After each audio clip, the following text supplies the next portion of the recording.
आदाब। Straight line में आप सभी लोगों का स्वागत। दो लोगों की मौत हुई है, दोनों का ताल्लुक गंगयाल से है और कल उन दोनों की रिपोर्ट्स आई हैं, वो दोनों कोविड नेगेटिव हैं। उनके एक परिजन, उनके घर के एक बड़े बुज़ुर्ग, उनकी मौत कोविड-19 पॉजिटिव होने के बाद हुई। उन्हें रेस्पिरेटरी इलनेस थी, उन्हें सांस लेने में प्रॉब्लम थी, उन्हें खांसी थी, उन्हें तमाम सिम्टम्स थे। उन्हें आईसीयू से आइसोलेशन में शिफ्ट किया गया, उनकी मौत होती है और उनका क्रियाक्रम करने गए उनके परिवार के दो बच्चे, उन दोनों बच्चों की ठीक तवी के बीचों बीच में जहाँ क्रियाक्रम हुआ है 43 डिग्री टेम्परेचर के ऊपर पीपीई किट्स पहनकर एक ऐसी जगह उनका अंतिम संस्कार किया गया जो जगह किसी भी तरीके से माकूल नहीं है। हम बड़ी जिम्मेदारी के साथ कह रहे हैं, बिल्कुल किसी भी तरीके से माकूल नहीं है।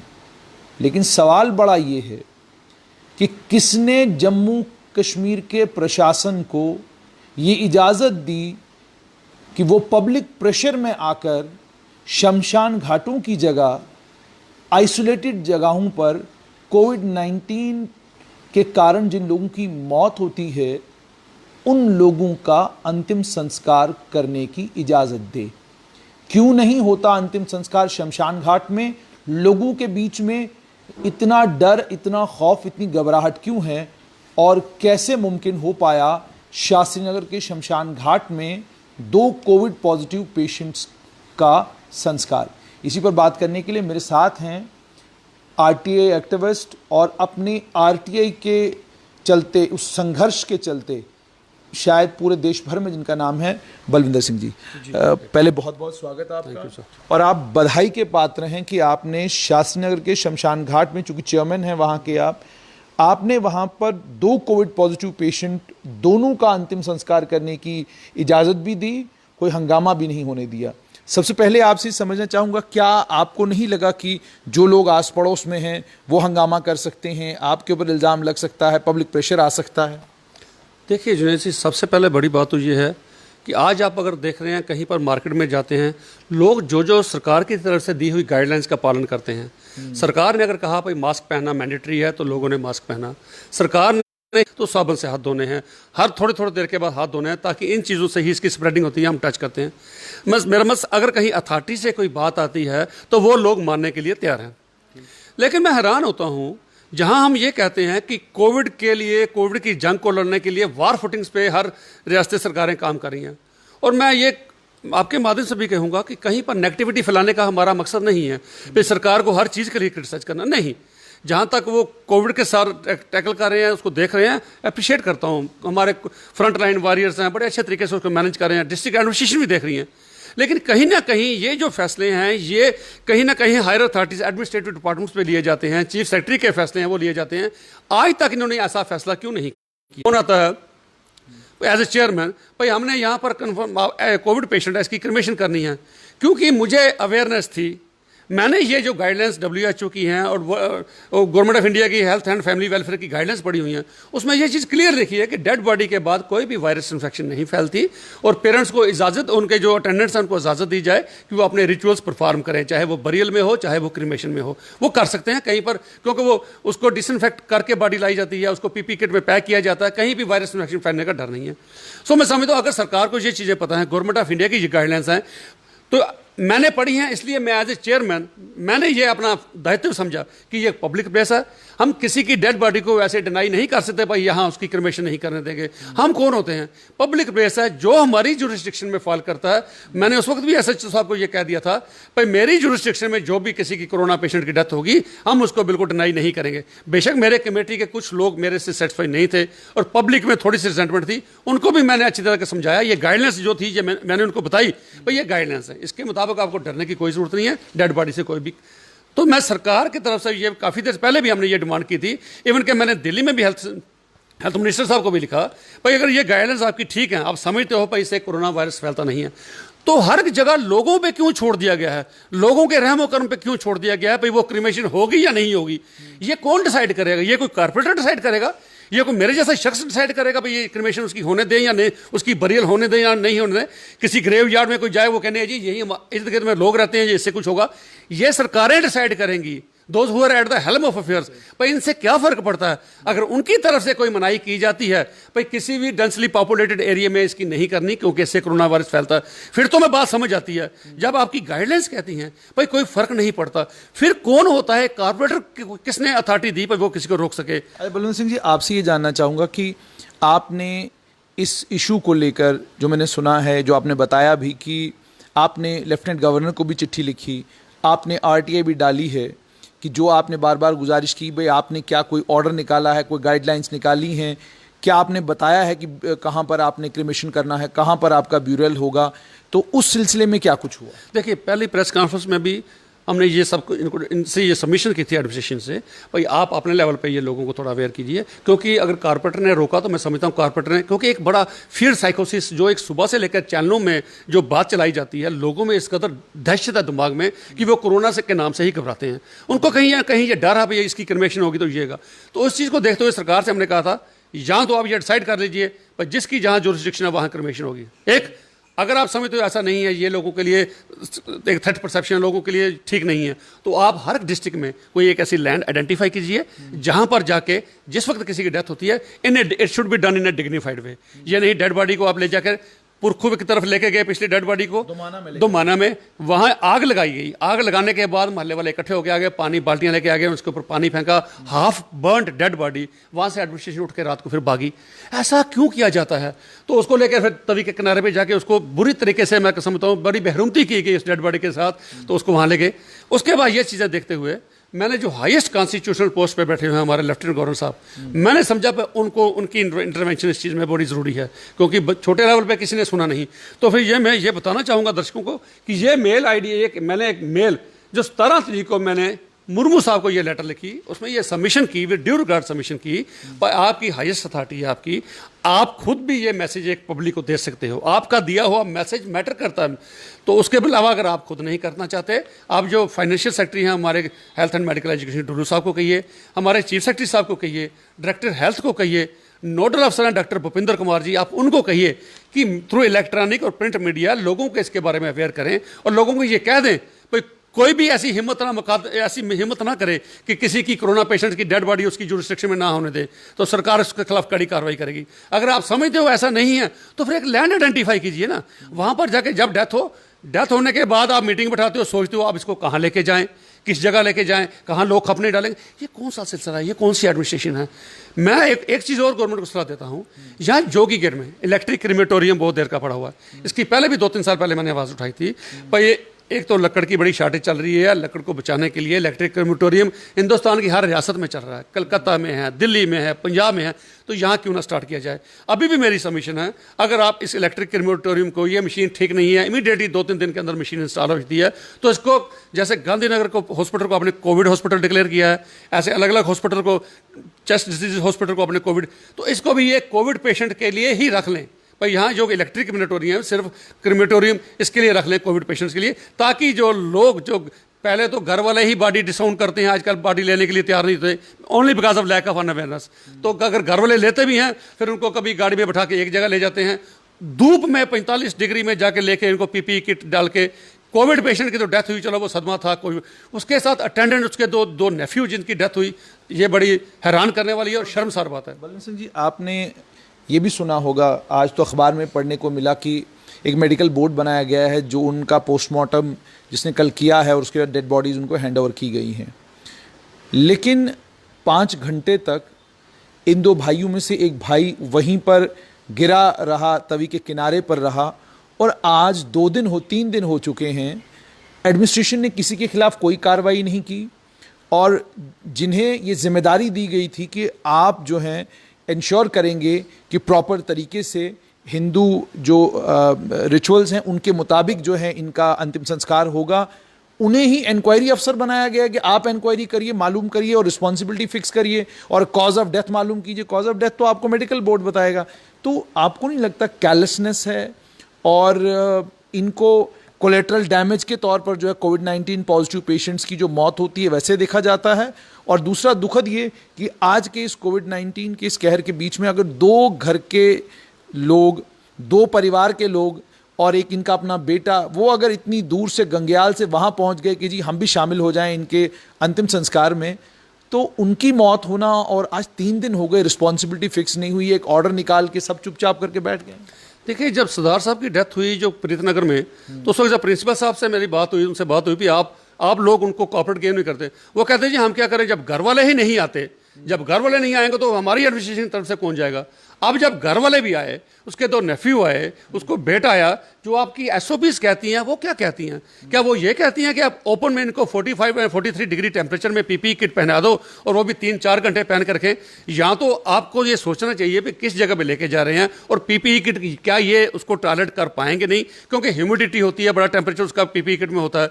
तो सरकार, और ये भी आप जैसे आपने बताया कि सरकार की तरफ से उसी अफसर को एक इंक्वायरी अफसर बनाया गया है जिसको ये जिम्मेवारी दी गई थी कि डेड बॉडी की मैनेजमेंट कैसे करनी है, कहाँ पर करनी है। तो ये तो मैं समझता हूँ हमारी रियासत में ये चीज़ें शुरू से चलती आ रही हैं, क्योंकि कभी भी यहाँ पर अकाउंटेबिलिटी कभी भी किसी की फिक्स नहीं हुई। बड़े से बड़े करप्ट अफसर्स की ले लो, कहीं पर किसी की कोई इंक्वायरी आज तक रिपोर्ट पब्लिक नहीं हुई, ना ही किसी की अकाउंटेबिलिटी फिक्स हुई, ना ही किसी की कभी कन्विक्शन हुई है। तो ये हमारी रियासत सरकार, जो आपको पता ही है, जो करप्शन में भी या अकाउंटेबिलिटी में भी कहीं पर स्टैंड नहीं करती। हमने सोचा था सरकार चेंज हुई है, तो सरकार चेंज होने से एलजी साहब आए हैं और प्योरली बीजेपी की तरफ से आगे से भी कंडीशन वर्स हो गई है। आगे फिर कहीं पर थोड़ी सुनवाई थी। आज के दौर में मैं हैरान होता हूं, इतने हाईएस्ट लेवल पे अगर ये चीज़ें जाती हैं, वहां पर भी कोई रिप्लाई नहीं आता, वहां पर भी कोई डायरेक्शन इशू नहीं होती, और उसके लिए भी मुझे एलजी के ऊपर भी आरटीआई लगानी पड़ती है। मैं खुद भी कि मैं शर्मसार होता हूं भी, यार नहीं, अच्छा नहीं लगता भाई, हाईएस्ट कॉन्स्टिट्यूशनल पोस्ट पे भी हमें आरटीआई लगा के इनको अकाउंटेबल बनाना पड़े। भाई अगर हमने आपको ये चीज़ें लिखी हैं, इसके ऊपर आपने क्या कार्रवाई की? तो ये मैं समझता हूँ हमारी रियासत की बदकिस्मती है। लोगों की सोच बड़ी अच्छी थी, सारे बड़े खुश हुए, 370 खत्म हो गई, सेंट्रल एडमिनिस्ट्रेशन आ गई, यूटी बन गई, आज के बाद सब कुछ ठीक हो जाएगा, राम राज्य स्थापित हो जाएगा। राम राज्य क्या स्थापित होना था, जो अगली कंडीशन थी आज के, उससे भी ज्यादा बदतर कंडीशन आज ये हमारी हो गई है। और मैं कई बार जो हमारे बीजेपी के प्रेसिडेंट साहब हैं, उनकी जो भाषण तकरीरें सुनता हूं, मैं सुन के हैरान होता हूं किस किस्म के ये हेड ऑफ डिपार्टमेंट अपने अथॉरिटीज के प्रेसिडेंट हैं। जो बातें उनके सुनने को आती हैं, चाइना के ऊपर बात करने के लिए वो तैयार है। मैं समझता हूँ क्या वो स्ट्रेटजी एक्सपर्ट्स हैं, वो चाइना की बात करेंगे। जब उनसे भाई लोकल किसी मुद्दे पे बात की जाए तो वो घुमा फिरा के बातें करेंगे। एग्जैक्ट पोजीशन किसी को नहीं पता भाई स्टेट में क्या हो रहा है और क्या होने जा रहा है। अच्छा बलविंदर सिंह जी, एक और चीज़ आपसे जानना चाहूँगा, जैसे आपने कोविड-19 का प्रोटोकॉल, वो तमाम चीज़ें आपके पास हैं। गुजरनगर में जोगी गेट में कॉरपोरेटर जो 2 बाहर आए और जिन्होंने हंगामा वहाँ पर किया और वहाँ क्रिमिशन नहीं होने दिया, क्या आपको नहीं लगता कि पेंडेमिक एक्ट में जब पत्रकारों के खिलाफ एफआईआर लग सकते हैं तो सरकारी कामकाज में दखलंदाजी करना और उसके बाद एक सरकारी काम को नहीं होने देना, और 1 महीने से ज़्यादा का समय हो चुका है, ना अभी तक उसका कॉग्निजेंस लिया गया, ना एफआईआर लगाई गई। जानना चाहूँगा आपसे, अगर तब एफआईआर लगाई गई होती तो क्या आपको नहीं लगता कि हालात आज ऐसे नहीं होते? बिल्कुल। उस वक्त भी एक गुरदयाल सिंह जी कोई बाली हैं, उन्होंने एक एप्लीकेशन दे के थाने में उसके खिलाफ एफआईआर लगाने की कोशिश की। काफ़ी देर वो काम चलता रहा, वो उसको आज ये करो, कल वो एप्लीकेशन लेके आओ, परसों ये चीज़ लेके आओ। मैं समझता हूँ ये चीज़ें उसकी तरफ से नहीं, ये वॉलंटरी सरकार की तरफ से ही सुओ मोटो कॉग्निजेंस लिया जाना चाहिए था। भाई आपको किसने अथॉरिटी दी? कारपोरेटर को किसने अथॉरिटी दी? कारपोरेटर कैसे किसी को डिनाई कर सकता है? तो उसके खिलाफ अगर एक्शन लिया होता तो ये जो आज दोबारा ये 2 जानें गई हैं, मैं समझता हूँ ये 2 जानें बच सकती थी। कोरोना की तरफ से कोई जान जाती है वो तो समझ में आ सकती है, भाई पेंडेमिक है, कोरोना की वजह से जान गई। कोरोना के साथ जो उसके घर वाले अटेंडेंट वहां पर गए हैं, उनकी जान जाना ये बहुत हैरान करने वाली बात है। और ये इसी वजह से हुआ। अगर ये सरकार ने उस वक्त काम किया होता, उनके खिलाफ एफआईआर लगाई होती, पता लगता है, एक मैसेज आता, डेटरेंस जाती लोगों के लिए, भाई हमारे पास कोई अथॉरिटी नहीं है, हम लोगों को ऐसे नहीं रोक सकते, ये पब्लिक प्लेसेस हैं, लोगों के लिए हैं, यहाँ पर क्रिमिनेशन की जा सकती है, हम रोकने वाले कोई नहीं होते। सरकार ने कोई एक्शन लिया, टोटल ही सरकार की हेल्पलेस मुझे लगती है। सरकार सरेंडर कर चुकी है लोगों के आगे। जो लोग डिसाइड करेंगे, जो कॉर्पोरेटर डिसाइड करेंगे, सरकार वही करेगी। सरकार अपने लेवल पे अथॉरिटी नहीं रही, सरकार अपने लेवल पे कोई डिसीजन नहीं ले पा रही। अगर सरकार ने डिसीजन लिया होता, मैं आपको ये भी कहूँ, ये डॉक्टर जिनको नोडल अफसर बनाया, डॉक्टर भूपिंदर कुमार जी, मेरी 17 तारीख को इनसे कम से कम 15 मिनट बात हुई। जब मैंने प्रेस कॉन्फ्रेंस के बाद इनको कॉल किया, पहले उन्होंने पूछा आप कौन हो, आपने कैसे मुझे फ़ोन किया, मैंने अपना इंट्रोडक्शन दिया। जब ये सब्जेक्ट मैटर बताया तो उन्होंने बड़े पेशेंसली मेरी बात को सुना। उन्होंने कहा बलविंदर जी बिल्कुल आप दुरुस्त कहते हो, ये कहीं ना कहीं हमारी नेग्लिजेंस है। सरकार की तरफ से ये मैसेज पब्लिक में जाना चाहिए था, ये नहीं गया। अगर आपने किया, मैं आपको मुबारकबाद देता हूँ और मैं आपको एश्योर करता हूँ विद इन ए डेज हम ये चीज़ें पब्लिक में ये इन्फॉर्मेशन डिसमिनेट करेंगे ताकि इन फ्यूचर अगर किसी की डेथ हो तो ये मुद्दा जो हमारा हुआ है इस बार, ऐसी बात डेड बॉडीज के साथ दोबारा ऐसी ना हो। एक जगह से उठाकर दोबारा मार्चरी से उठाकर फिर तो डॉक्टर भूपिंदर कुमार जी से भी मैं पूछना चाहूँगा आपके माध्यम से, आपसे मेरी 15 मिनट बात हुई, आपने मुझे इंश्योरेंस दी, इसमें कौन सी कोई स्ट्रेटेजिकली कोई ऐसी इंपॉर्टेंस की चीज़ है जो आप लोगों से शेयर नहीं करना चाहते? भाई कोई लोकेशन बता रहे हो आप चाइना की, या चाइना आ जाएगा कोरोना, इसमें कौन सी छुपाने वाली बात है? ये पब्लिक को बताने वाली बात है, क्योंकि आपके मीडिया ने ही लोगों में इतना डर क्रिएट किया। ठीक है, लोगों में होना चाहिए डर, लेकिन इतना ज्यादा भी नहीं कि वो बच्चे अपने माँ बाप की डेड बॉडी लेने से इनकार कर दे, कोई बेटा भाई बहन उसकी डेड बॉडी के साथ क्रिमेशन करने जाने से ही डरे। तो ये फर्ज किसका बनता है? नोडल अफसर जो हमारे हैं इनका फर्ज बनता था। एश्योरेंस देने के बाद भी डॉक्टर भूपिंदर कुमार जी जो स्टेट के नोडल अफसर हैं उन्होंने भी इस तरीके से नहीं किया। आज से 5 दिन पहले प्रिंसिपल मेडिकल कॉलेज ने एक छोटा सा स्टूल रख के 2 मीडिया वालों को बुला लिया। ये जो, और वो लगता है मुझे, इसलिए मैं आपको आज भी बता के जा रहा हूँ क्योंकि जो मेरी आरटीआई लगी है, अब राजभवन से मुझे जवाब तो आना है, उन्होंने खाना पूर्ति तो करनी है। भाई हमने क्या किया, उन्होंने प्रिंसिपल मेडिकल कॉलेज को कहा भाई आप छोटी सी कहीं मीडिया को बुला के शेयर करो। मैं आपको वीडियो में बताऊँ, वो वीडियो मेरे पास पड़ा है, 3 लोग बैठे हैं, प्रिंसिपल बैठा है, दारा सिंह जी बैठे हैं सुपरडेंट, और एक सुपर स्पेशलिस्ट का सुपरडेंट बैठा है। तीनों मीडिया में लेकर आस्ते से आवाज में कह रहे हैं जी इससे कुछ नहीं होता, इससे कुछ नहीं होता। 2 मिनट का जो वीडियो है भाई, अगर आपने मैनेजमेंट को पूछा ये जो आपने प्रेस कॉन्फ्रेंस किया है कोई मीडिया में आई, कहते नहीं जी 1-2 आदमी आए थे। भाई क्यों नहीं खुले, ये हाफ हार्टेडली ये अप्रोच आपकी क्यों है?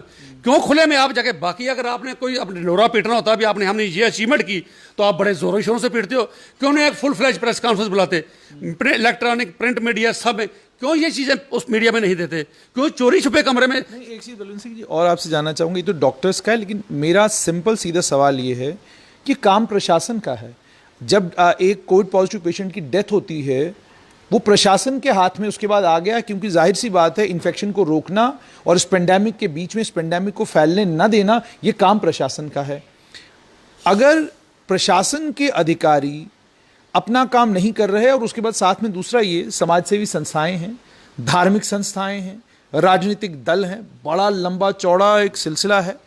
जिस तरीके से कोविड पॉजिटिव पेशेंट उनका अंतिम संस्कार हो रहा है, क्या किसी को दिखाई नहीं दे रहा? वो कहाँ हैं? वो धार्मिक संस्थाएं, वो समाजसेवी संस्थाएं जो सुबह से लेकर शाम तक छोटे से मसले को बहुत बड़ा मसला बना देते हैं, लेकिन क्या अंतिम संस्कार, जो अंतिम यात्रा है उसको सुखद बनाने की बजाय इतना उस अंतिम यात्रा को इतना कॉम्प्लिकेटेड बनाना, वो भी नहीं बोल रहे। वजह क्या है? मतलब इतनी खामोशी क्यों? क्या उन्हें भी भय और खौफ है? देखिए मैं भी खुद हैरान होता हूँ, क्योंकि मैं भी समझता हूँ कि हर शख्स जो छोटे से इशू को भी लेके बहुत बड़ा कॉम्प्लिकेटेड इशू बना देते हैं मीडिया में करने के लिए। आज इस इशू पे आपने बड़ा दुरुस्त सवाल किया, भाई वो संस्थाएं कहाँ हैं?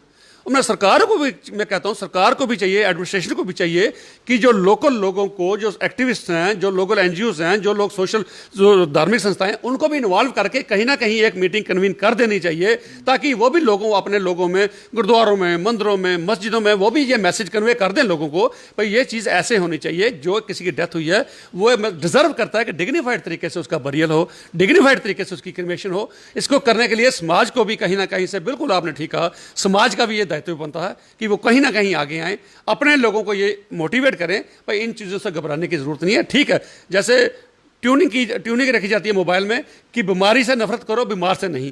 तो मैं समझता हूँ जो बेचारा मर गया उसके बाद उसकी डेड बॉडी को अलग अलग कैसे कैसे हम उसके साथ बिहेव कर रहे हैं, तो ये बड़ी कहीं ना कहीं रिश्तों को तार तार करती है, हमारे समाज के सोशल फैब्रिक को शर्मसार करती है। जो पीछे घटनाएं हमको देखने में मिली, इनको दूर करने के लिए सरकार को भी चाहिए पब्लिक को इन्वॉल्व करे, लोकल एनजीओज को इन्वॉल्व करे और इस पर कोई ना कोई डिसीजन जल्द से जल्द ले, ताकि आइंदा कोई ऐसा कोरोना पेशेंट्स की डेड बॉडी को कभी तवी पे, कभी दुमाना में, कभी अखनूर में ले जाकर इस तरीके से उसके साथ नफरत करके उसको दूर ऐसा मत किया जाए। सारी जिंदगी वो पेरेंट्स को नहीं भूलेगा, सारी जिंदगी वो बच्चों को वो स्टिग्मा उनके साथ रहेगा, भाई हमारे बाप की या हमारे भाई की, हमारी बहन की डेड बॉडी को कहां कहां पर ले जाया गया, किस तरीके से उसका दफन किया गया, किस तरीके से उसकी क्रिमेशन की गई। ये एक बहुत बड़ा मसला है, ये हमारे लिए स्टिग्मा बन जाता है, लाइफ लॉन्ग स्टिग्मा बन जाता है, भाई किस तरीके से खजल किया गया हमारी इस डेड बॉडी को। तो सरकार को चाहिए सीरियसली इस तरीके से सोचे। उसने अगर 10,000 पेशेंट्स की यहाँ बेड का अरेंज किया है, उसको ये भी सोचना चाहिए अगर 10,000 लोगों का खुदा ना करे, अगर कहीं ये ज़्यादा सोशल इसको कम्युनिटी स्प्रेडिंग होती है तो डेथ्स भी होंगी। अगर डेथ्स होंगी, हर डेथ में अगर ऐसा ही होगा, ऐसा तमाशा ना बने। इस तमाशे को रोकने के लिए एडमिनिस्ट्रेशन को भी चाहिए कि कहीं ना कहीं कोई एक स्ट्रिक्ट फैसला ले, लोगों में मैसेज दे भाई आज के बाद अगर किसी भी जुरिस्डिक्शन में है तो उसकी क्रिमेशन वहां की जाएगी। अगर उसके बावजूद अगर वहां कोई रोकने की कोशिश करेगा, सरकारी काम में दखलंदाजी करेगा, डिजास्टर मैनेजमेंट एक्ट लगा हुआ है, पैंडेमिक लगा हुआ है, उसमें कोई भी किसी को हक नहीं बनता कि वो किसी क्रिमेशन को रोके। इमीडिएटली उसके खिलाफ एफआईआर रजिस्टर करें ताकि दोबारा कोई जुर्त ना करे। पूरी रियासत में एक मैसेज आए ताकि बड़े डिग्निफाइड तरीके से उसका बरियल और क्रिमेशन किया जा सके। बहुत बहुत शुक्रिया बलविंदर सिंह जी। मामला यहाँ पे ठहरा कि आरटीआई एक्टिविस्ट बलविंदर सिंह, इनका भी यही कहना है कि अंतिम यात्रा सुखद होनी चाहिए। हर परिवार का परिजन जब उनसे बिछड़ता है तो वो आखिरी वक्त में दर्द और तकलीफ में होते हैं, और उसके बाद तकलीफ एम्पलीफाई बढ़ जाती है जब उन्हें ये मालूम पड़ता है कि वो आखिरी यात्रा जो थी, उस आखिरी यात्रा में भी कोई बड़ा हादसा हुआ। दो परिवारों के दो चिराग चले गए और वो परिवार आज परेशान है। हम अपनी माइक लेकर उन परिवारों के पास क्यों जाएं और क्या सवाल पूछें उनसे, क्योंकि हमारे पास सवाल कोई नहीं। सरकार के पास पेंडेमिक एक्ट है, डिजास्टर मैनेजमेंट एक्ट है, दोनों कानूनों के तहत सख्त कार्रवाई उन लोगों के खिलाफ करी जा सकती है जो आखिरी रसूमात में अड़चन बनते हैं। लेकिन सरकार को कौन सी चीज रोक रही है? एडमिनिस्ट्रेशन किस चीज से घबरा रही है?